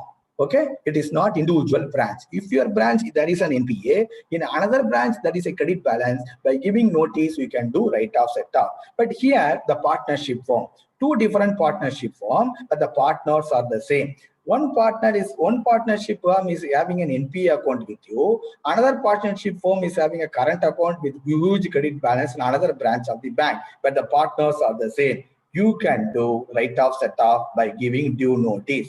There are two firms, AB Enterprise and CD Enterprise. Both are having same partners. AB Enterprises has OD account with you, which is NPA. CD Enterprise is in another branch of your bank, current account with balance. Can you write off set off both the accounts? And options are no, since both are in different names. B, can be done if both accounts are in the same branch. Can be done if the both has the same name, other than the options given above. For question number 18, the answer is D. So what is the correct answer? You can do. I explained to you the logic behind that. Same partners means same individuals. You have to take it. For write-off set-off, the bank as a whole is the entity. So one branch, the one partnership firm is having NPA. Another branch, another partnership firm, name is different, but the partners are the same. You can do the write-off set-off. So for question number 18, option is other than the options given above. So the correct answer is you can do write-off set-off. Okay. Contract without consideration is void as per which section of the Indian Contract Act? What do you mean by contract without consideration? So, you know, we have discussed about section 138 of the Negotiable Instrument Act. What are the conditions to go to your court? The check should have been accepted for some consideration. What is consideration? He sells some goods, in turn he has to make the payment. So gift check is not said, that is for consideration. So when somebody is getting free, so that is not consideration. For example, for your wedding day, your father-in-law may give you a check, okay, from his account. The check may bounce. You cannot file suit against your father-in-law under section 138 of the Negotiable Instrument Act because the check is given as a gift to you. Okay, the check should have been given for some consideration. Then only you can file a suit if the check is returned for insufficient funds. Okay, then contract without consideration is a void contract as per which section of Indian Contract Act? Section 25. So for question number 19, answer is section 25. Question number 20. Under RTA Act, only citizens of India can get information by giving reasons for seeking the information, true or false. This is the ones they ask from 1 to 2. See, to get an information under RTA Act, citizens of India so can apply for getting an information under RTA from any organization. they have to send a DD for 10 rupees. Okay. So the information has to be given within whether you have to give the information or you need not give the information that is given defined in the act. So within 30 days, you have to give a reply, you have to give the information, or you say this information cannot be furnished. What is the time limit? 30 days. Okay. Then another question. Suppose if the question asked in the RTA question is with regard to the life of a person. For example, within next 2 days, a person is going to be hanged in a jail. The jailer has asked you some information. Okay, this is called the information under RTA Act about the life of a person. The life of the person is at stake. Okay, when the query comes with regard to the life of a person at stake, then the reply has to be given within 48 hours. Keep that in mind if they ask that question. Normally, the reply under RTA Act will be given within 30 days. So if the reply is with regard to the life of a person at stake, then the reply has to be given within 48 hours. What is the punishment for not giving the reply in time, either 30 days or 48 hours? The punishment is 250 rupees per day, maximum 25,000 rupees. These questions they are asking. So the punishment is 250 rupees per day, maximum 25,000 rupees. Here the question is, for whenever a question is asked under RTA Act, the person who is asking the RTA query need not give the reason for which he is asking the RTA query. What is the question here?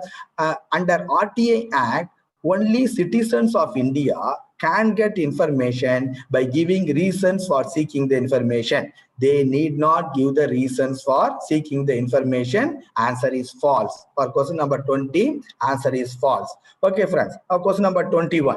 So from question number 21 onwards, few questions we'll be seeing on nomination and we'll be seeing in the death claim. So with that, we'll try to finish up today. Okay, it is already nearing that is 1.5 hours of the session is started. So we will try to finish up maximum possible today. Section 40, so question number 21 onwards, few questions are there with regard to nomination and death claim. We'll try to finish it off today before going to garnishing order, which is maybe the next session. Section 45ZC in Banking Regulation Act 1949 refers about what? So section 45ZC in the Banking Regulation Act 1949 refers about what? Registration of nomination in deposit, right of set-off, registration of nomination in safe custody article, registration of nomination in locker. If you see the PowerPoint, you can answer any question which is asked from that. Okay, friends, you should know questions being asked. So in the case, so you know these three things: deposit account, safe custody article, and locker. For these three things, nomination is permitted in the banking industry. So registration of nomination for a deposit account is as per section 45ZA of the Banking Regulation Act. Settlement of nomination for deposit account is covered under section 45ZB of the Banking Regulation Act. Safe custody article, registration is 45ZC, settlement is 45ZD. Locker, registration is 45ZE, settlement is 45ZF. Okay, then before going to the question, we will go through the slide also. So what type of accounts nomination is? First is, for what type of nomination account, for what type of accounts nomination is permissible, and then who can be the nominee. Two things we will see. For a deposit account, when a deposit account is in the name of a single individual, or when the name of deposit in the name of joint individual, for example, Munusami and Kupusami. So when the deposit is in the single name or deposit in joint names, nomination is permitted.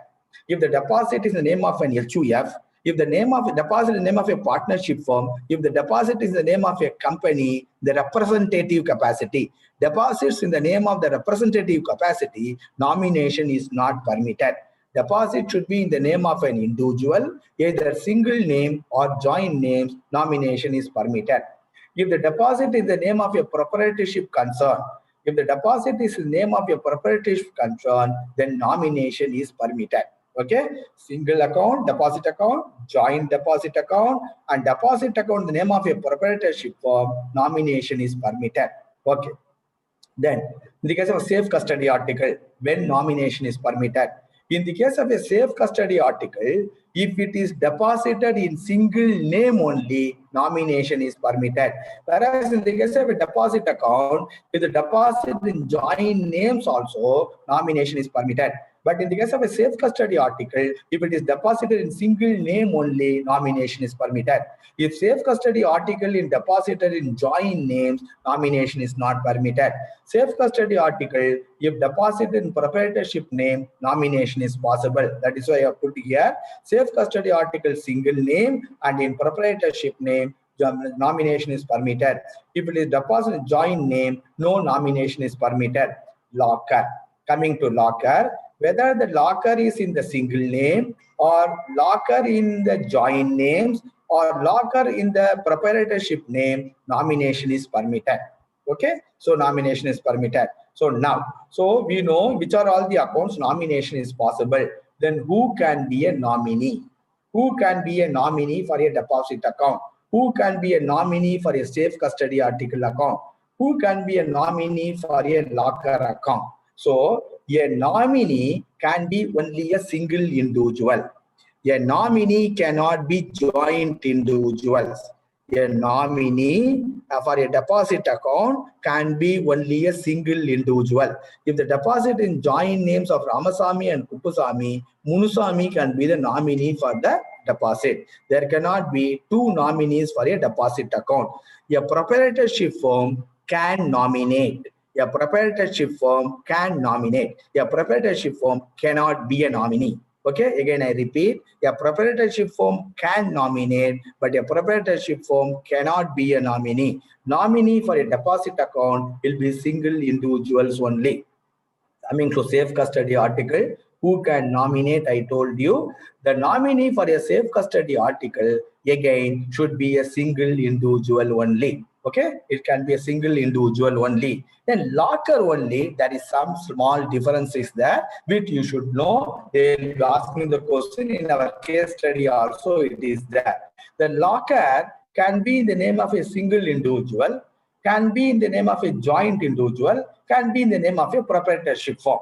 If the locker is in the name of a single individual, if the locker is in the name of a proprietorship concern, if the locker in the name of a joint account operation either or survivor, so locker operation either or survivor, in that case, nominee is only a single individual. The nominee cannot be more than one. Again, it can be a single individual.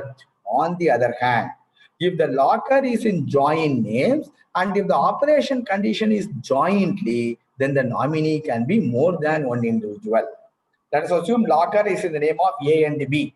Operation is either or survivor. How many nominees can be there? Only one. On the other hand, locker is in the name of A and B. Operation jointly. Both of them come only, you will permit operation. In that case, A can nominate one person, B can nominate another person. There can be two nominees for the joint locker operation jointly. That is why I have put here locker joint operation. If it is jointly, more than one individual can be the nominee. Okay.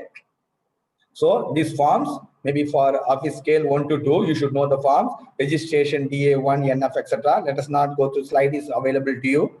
So I make the presentation here to you. Nomination. So individual accounts, either single or jointly eligible for nomination. Loan accounts are not covered under nomination. Proprietorship accounts are also eligible for nomination. Minor account represented by guardian is eligible for nomination. You know, minor can open an account individually in his name, and minor can also open an account represented by the guardian. If the minor account is represented by guardian, for that account only nomination is there. Minor self-operated account, there cannot be nomination. A minor cannot nominate. A minor cannot nominate, but a minor can be a nominee. A proprietorship firm can nominate, but a proprietorship firm cannot be a nominee. An insolvent person can nominate, but an insolvent person cannot nominate, by an insolvent person can be nominee. Again, I repeat, a minor cannot nominate, but a minor can be a nominee. An insolvent person cannot nominate, but an insolvent person can be nominee. A proprietorship firm can nominate, but a proprietorship firm cannot be a nominee. Okay, there's a difference there. If you go through it, you will come to know. Locker accounts are also eligible for nomination. Safe custody article, if deposited only in single name, nomination is permitted. Joint deposit of safe custody articles, nomination is not permitted. An insolvent person cannot nominate, but an insolvent person can be the nominee. Nomination is compulsory in single named accounts. So for example, when an individual is coming and opening an SB account or current account or a term deposit account, in the account opening form, whether you want to nominate or you do not want to nominate will be there. For all single named accounts, as per RBI instruction, nomination is compulsory. If the depositor does not want nomination, that appropriate small box he has to tick in the account opening form. I do not want to nominate. Okay, so that is very important. Then again, for your information, nominee can be individual only. HUF and others like company, firm, trust, proprietorship cannot be nominees. Nominee can be minor, insolvent, NRI individuals. All account holders have to sign the nomination form. Nomination can be cancelled, varied any number of times with the consent of all account holders. There is no charge for that. Nominees are the trustees of the legal heirs. What do you mean by that? That question they are asking. Nominees are the trustees of the legal heir. See, if there is a nomination for an account, you will settle the nomination in favor of the nominee until otherwise there is a court order contradictory to it. So you have to settle in the name of the nominee only. Suppose the nominee is receiving the money from you as a trustee of the legal heir. Normally, the money should have gone to the legal heir. But since the depositor has made as a person as the nominee, as a banker, under the nomination rule, they are giving the money to the nominee. Suppose at a later date, there is a dispute between the legal heirs and the nominee, then court will ask the nominee to repay the money to the legal heirs. So you will not enter into picture. If you settle the nomination as per the nomination registered, so you will be absolved of the liability. Then it is a duty of the nominee to give back the money to the legal heirs because he received the money from you as the trustees of the legal heir. Nominees are the trustees of the legal heir. The nominee's right arises upon the death of all depositors. Again, I repeat, when there are deposits in joint names, if one depositor dies, nominee cannot share. Only upon the death of all depositors, nominee right arises. Till such time, the surviving depositor and the legal heirs, depending upon the operation conditions, will be entitled for the money. Then so whenever there is a nomination registered, so in the passbook or the deposit receipt, the wording nomination registered has to appear. The name of the nominee need not appear. If the depositor asks that the name of the nominee to be printed on the deposit receipt, then only you have to print the name of the nominee. Till such time, you need not print the name of the nominee. You have to print only nomination registered. Okay, these are all the nomination rules. Let us quickly go through the question paper. Okay. So, question number 21, we are seeing Section 45ZC in Banking Regulation Act 1949 defines registration of nomination safe custody article. We have seen the PowerPoint presentation. Question number 21, answer is C. Okay, question number 21, safe custody article, nomination as per 45ZC is permitted only when it is deposited in single name or when it is deposited by a proprietorship firm. If safe custody article deposited in joint names, nomination is not permitted. So answer for question number 21 is C. Then question number 22, can an insolvent person be nominee? Yes, an insolvent person can be nominee, but he cannot nominate. A minor can be a nominee, but he cannot nominate. Question number 22, yes. Question number 23. The legal status of a nominee is that of trustees of the legal heir. The legal status of the nominee is as that of, question number 23, fill up the blanks, is the trustees of the legal heir. I explained to you what is meant by trustees of the legal heir. Question number 24, whether a proprietorship firm can be a nominee for a deposit account. Whether a proprietorship firm can be a nominee for a deposit account. No. proprietorship firm can nominate, but a proprietorship firm cannot be a nominee. Okay, a proprietorship firm cannot be a nominee for a deposit account. Question number 24, no. Question number 25, read the question. There is a joint SB account in the name of A and B, operation jointly. Okay, there is a joint SB account in the name of A and B, operation jointly. They nominated X for this account. When A dies, to whom the money to be given? Friends, I told you the right of the nominee arises only upon the death of all depositors in a joint account. One thing you should know. Then the second thing is, so after the death of a depositor, there are two depositors are there, one depositor has died. The nominee cannot enter into picture till both the depositors die. Okay, that is very important. Now, when the one depositor died, whether you will give the money to the surviving depositor or you will take the legal heirs of the deceased depositor and give the money. That depends upon the operation condition of the account. If the operation condition of the account is jointly, or in the case of fixed deposit, it is payable jointly. Okay, when the operation condition is jointly, then upon the death of one of the depositor, you will give the money to the surviving depositor along with the legal heirs of the deceased depositor. Nominee will not enter into picture. Let us see the question. Question number 25. There is a joint SB account in the name of A and B, operation jointly. Both have to sign, then only you will pass the check. This is called operation jointly. They nominated X for this account. Okay, when A dies, to whom the money to be given? A has died, then since account is operated jointly, you will give the money to B along with the legal heirs of A. You have to settle the death claim in the favor of B along with the legal heirs of A, because it is a jointly operated account. Nominee will not enter into picture because only A has died, B is alive. So you will not give the money to B alone because it is a jointly operated account. You will ask for B death certificate, and along with the legal heirs of A, you will settle the claim. There options are there. Answer is B.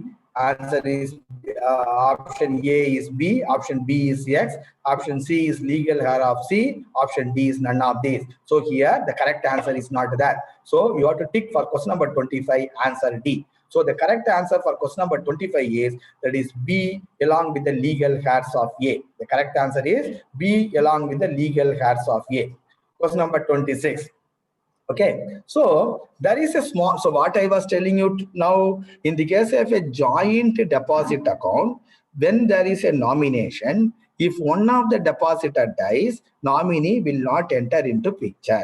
You will give the money to the surviving depositor along with the legal heirs of the deceased depositor. That's what I was telling. Now, in the case of nomination, there is a slight difference. In the case of a nomination, lockers operated jointly. When you go to the next slide, you will understand. I will show the PowerPoint, then I will go to show the PowerPoint, then I will come to the question number 26. You will understand. Okay. See, what I told you in a deposit account. In a deposit account, joint names. When one person dies, the nominee will not come into picture. The surviving depositor, along with the legal heirs, you will settle the death claim. In the case of a locker, a slight difference is that in joint locker accounts, operation jointly. In joint locker accounts, operation jointly, nominee, that is, can be more than one individual. That already I told you. Okay, in a joint locker, nominee can be more than one individual. In locker, with operation condition jointly, nominee right arises upon the death of one of the joint hirers. Keep here properly. In the case of a joint deposit account, nominee right arises upon the death of all depositors. In the case of a locker, operation jointly, only operation jointly. In the case of a locker, operation jointly, nominee right arises upon the death of one of the locker hirers. There, nominee's right arises only upon the death of both the depositors. That is the difference between the two. In locker, with operation condition jointly, nominee right arises upon the death of one of the joint hirers. if locker is the example I have given, if the locker is in the name of A and B, what is operation condition? Operation condition jointly. So the nominee, that is locker is the name of A and B. There are two nominees, Mr. X and Mr. Y. Okay, there are two nominees. I told you when locker is operation more jointly, the nominees can be more than one person. So there are two nominees for this locker. Upon the death of Mr. A has died. When A has died, you have to see who is the surviving locker hirer. B is the surviving locker hirer. Then who are all the nominees for that? All the nominees you have to take. Not X for A, Y for B, etc. No. So who is the surviving locker hirer? B is the surviving locker hirer. Who are all the nominees? Mr. X and Mr. Y. So when the locker is the name of A and B, operation jointly, if suppose if A has died, then you give access of the locker to B along with X and Y. Okay, nomination in Mr. X and Y upon the death of Mr. A, contents to be vacated and given to Mr. B, Mr. X, and Mr. Y. Legal heirs of A does not enter into picture. So next line, which I have put in a pink different color, you see, if it is deposit account payable jointly, that is only if A and B dies, nominee will enter into picture. If A only dies, you settle the death claim in favor of B along with the legal heirs of A. Okay, very, very important. Now let us see the question. If you see the question, we will be able to answer. So question number 26. Joint locker in the name of A and B. Operation jointly. So joint locker in the name of A and B. Operation jointly. B dies. Nomination is there in favor of C, to whom the locker access to be given. I told you the locker operation jointly. Upon the death of one of the locker hirers, locker operation to be given to the surviving hirer along with the nominee. So here who is the nominee? C. Who has died? B. So you'll give access to A and C. The options are there. Let us see. Yes. So for question number 26, answer is D. So for question number 26, answer is D. Question number 10, question number 27. Death claim to be settled within dash days after submission of all claim papers by the claimant. What is the question? This question they are asking because this is as per BSSBI rule. Okay, death claim to be settled within dash days after submission of all claim papers by the claimant. Options are depending upon the availability of staff in the branch. No. Manager's discretion. No. Only when SAS package works. Now you have to put the death claim in SAS package. No. Not all those things. Customer will not agree. So none of these. So what is the correct answer? Within 15 days. So when the customer has given you all the papers what you asked for death claim, within 15 days you have to settle the death claim. Now it has to be uploaded in the SAS package also for Canara Bank. I think for E-Syndicate Bank it is yet to take place. Okay, sir. So answer for question number 27 within 15 days. Question number 28. Death claim, settlement of death claim. So you see 28, 29, you will understand the concept. Settlement of death claim based on the succession law by which the deceased was governed is called. So what do you mean by settlement of death claim based on the succession law? See, that is when there are two possibilities. A person will write a will and he will die. A person without a will, he will die. Okay, when a person dies without writing a will, he is called, he has died intestate. So again I repeat, when a person dies without writing a will, he has died intestate. When a person has died after writing a will, he is called died testate. So if he has died testate, then based on the will, you will settle the death claim. Okay, based on the that is a will, you will settle the death claim. Here, when a person dies intestate, that is without that is will, based on what you will settle the death claim. When a person dies without a will, most of your death claim like that only. No, there will not be any will. Then you will see to which religion he belongs to, the deceased, whether he is an Hindu, whether he is a Christian, whether he is a Muslim, etc. Different shares will come legal. So the question is, question number 20, that is question number 28. Settlement of death claim based on the succession law by which the deceased was governed. So succession law means with what? He has not kept any will.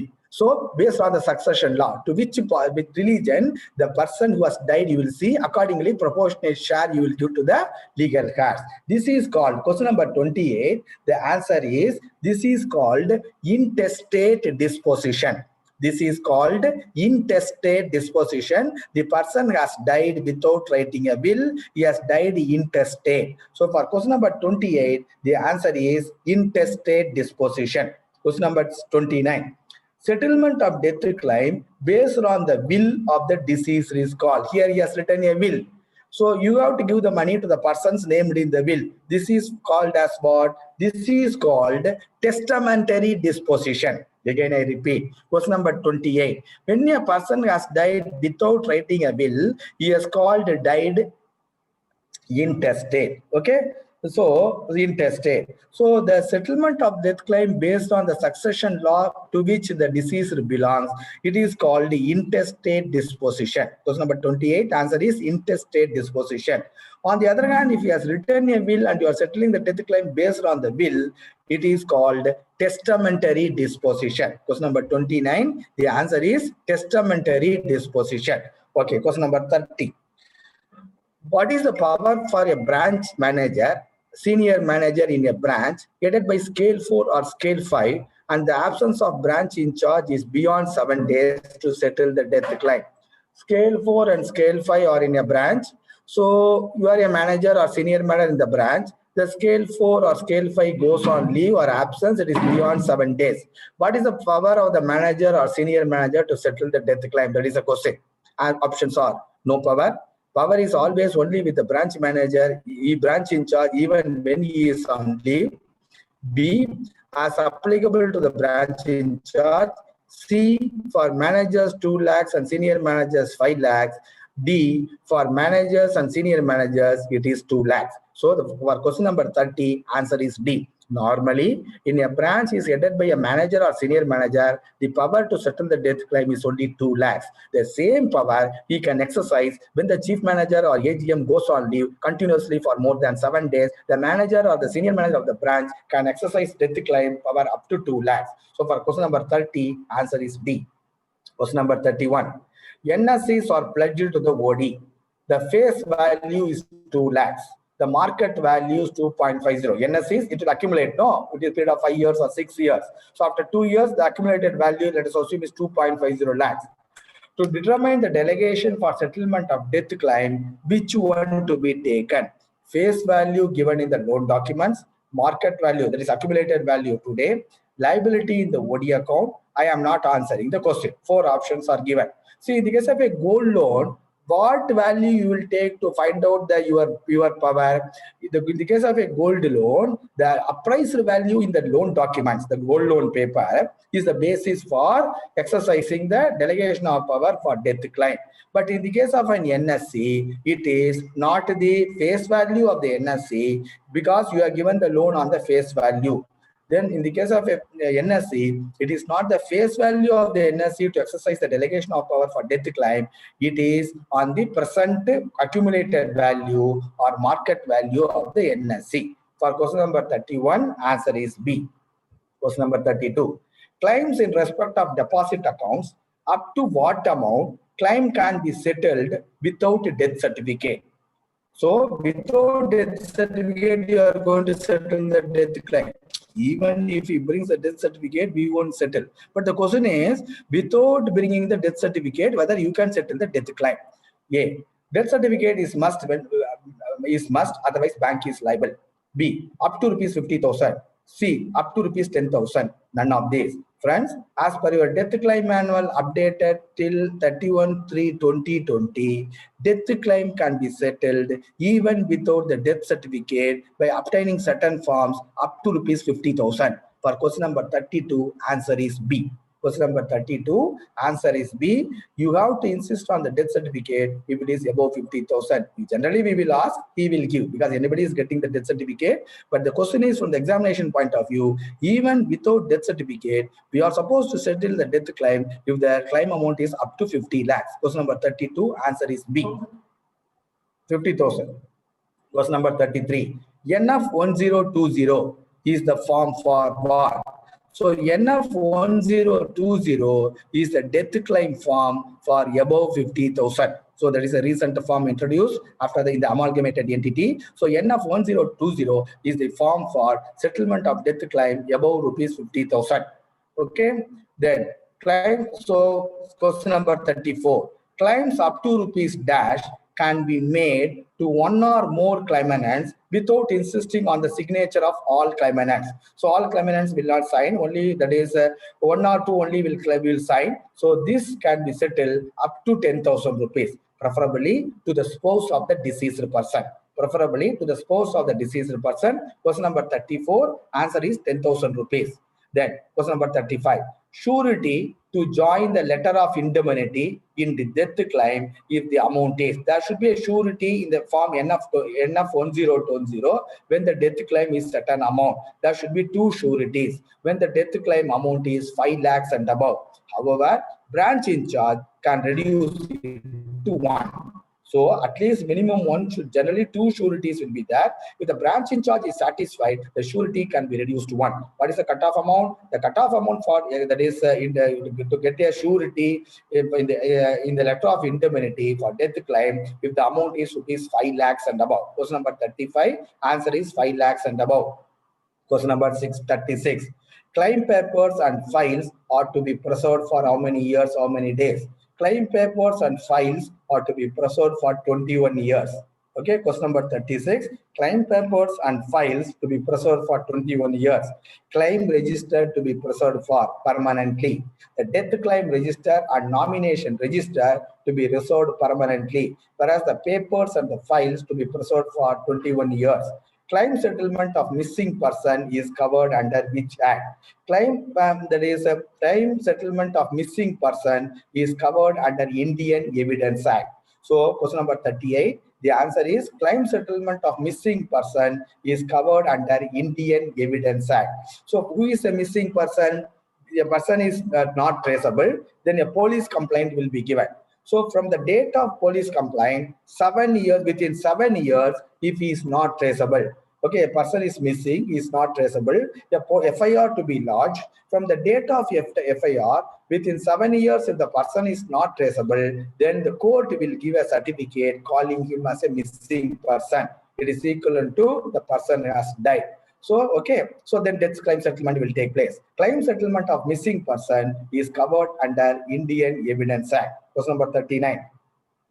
Your branch is having a joint locker account in the name of Mr. A and Mrs. A with the nomination in favor of Mr. C, the son of the locker hirer. The operation condition of the locker is either or survivor. Friends, I told you, in the case of a locker operation jointly, upon the death of one of the locker hirers, the nominee will enter into picture.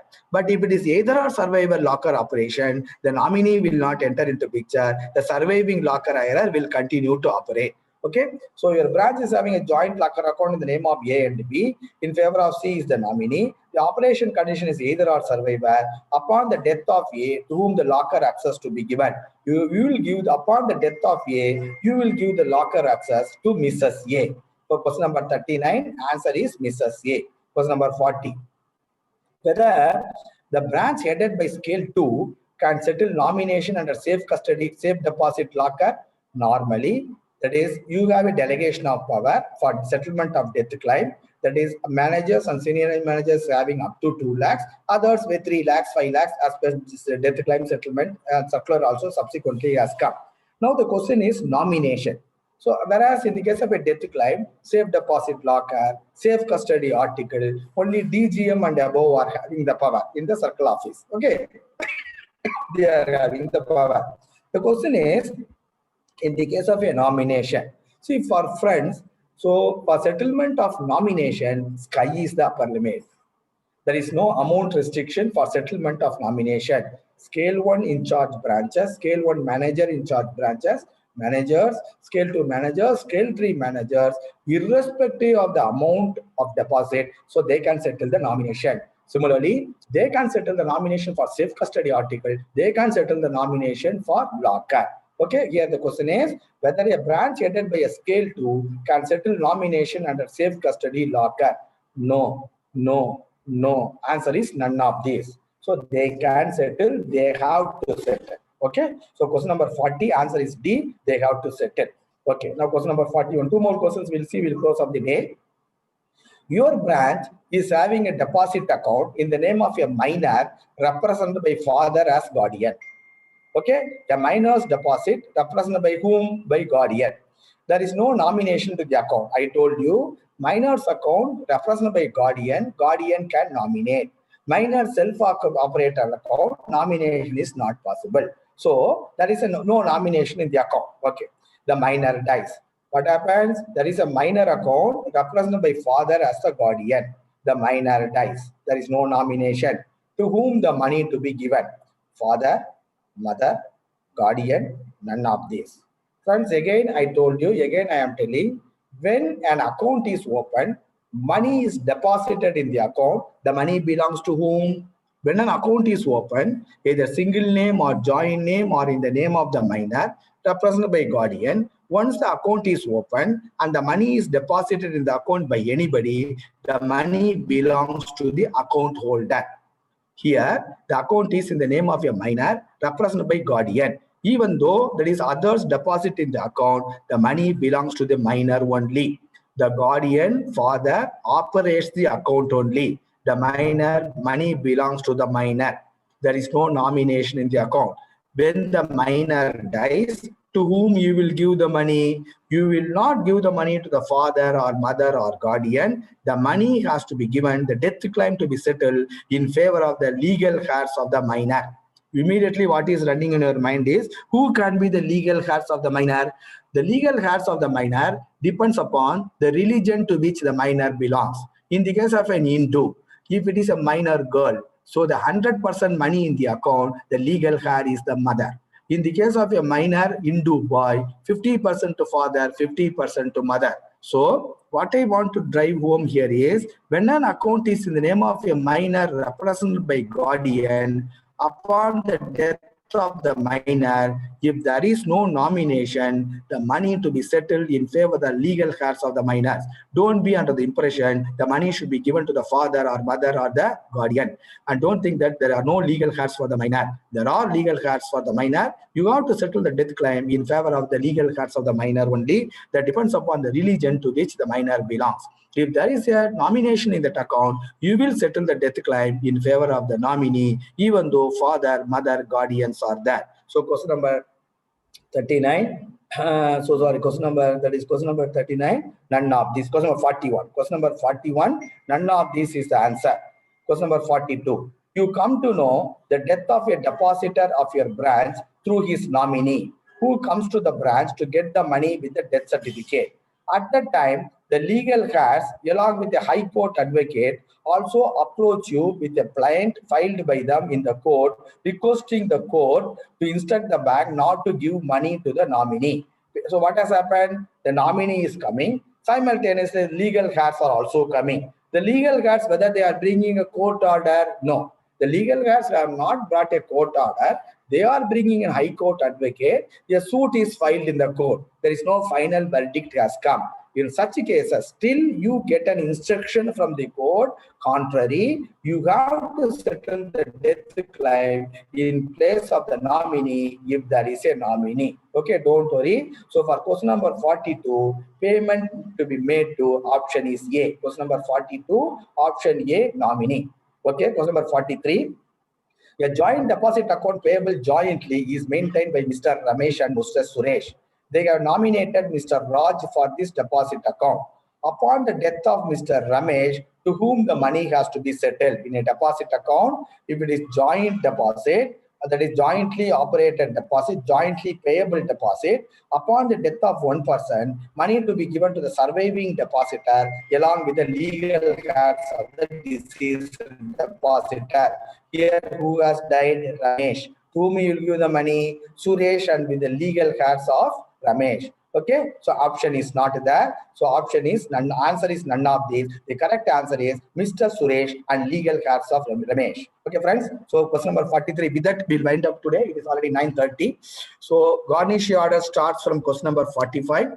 That will be discussed in the next class. Meanwhile, for test paper 1 and test paper 2, today after the session, we'll be posting the answers for test paper 1, test paper 2, which we have discussed so far. Now, test paper 3 of the paper is completed. We will post the answers. Good night to you. Thank you very much. Thank you.